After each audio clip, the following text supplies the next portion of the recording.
Here we go, a brand new edition of Sports Medicine Weekly on this Saturday morning. How you doing, everybody? Steve Kashul, your Chicago Bulls radio host, joined as always by my co-host, Dr. Brian Cole, head team physician for the Chicago Bulls, one of the team physicians for the White Sox. He's a sports medicine specialist, orthopedic surgeon for Midwest Orthopedics at Rush. How are you, Doc Cole? Doing great, Steve. Good. I want to get into it right away and talk about shoulder subluxation, all right? Byron Buxton, love that name. It's like kind of a Chuck Swirsky name. Byron Buxton.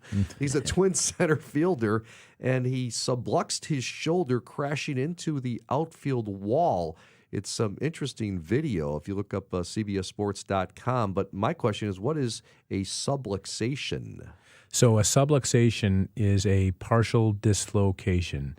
So you may say, well, what's a dislocation? Yep. So a dislocation is when the joint becomes dissociated. In other words, in the shoulder, which is a very inherently stable ball and socket joint, the golf ball, which is the humeral head, comes off the tee, which is the glenoid. So it literally, they're not rubbing on one another, they're completely dissociated. That's what a dislocation is. And the most common cause of that would be a traumatic event where the arm is placed in a very provocative position, forcefully externally rotated, and the arm is just basically levered out of the socket.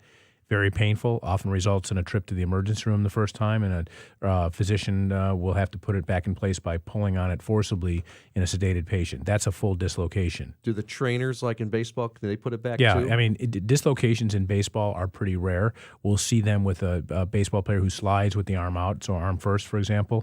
You'll see it in football and basketball. Remember Joakim Noah? Joakim Noah dislocated his shoulder on TV. So did Dwayne Wade and a couple of other guys, right?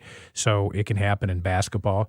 But a subluxation is a partial dislocation. In other words, there's just enough force to move it slightly out of position, and the athlete will say, hey, I feel like my shoulder almost got out of position, but it went right back in. And we've seen some of these before in both MLB and in basketball. A little less of a problem. Lots of times that it's sort of a shock and awe thing, lots of discomfort, and the muscles around the shoulder will shut down, and then it gets better very quickly. Rarely results in the need for surgery. So that's when the shoulder doesn't completely come out of place. It's an incomplete dislocation, and it's otherwise known as a subluxation, or a partial temporary dislocation. Goes right back into position. I got a question for you. Does a subluxation make somebody more likely to have a dislocation in the future?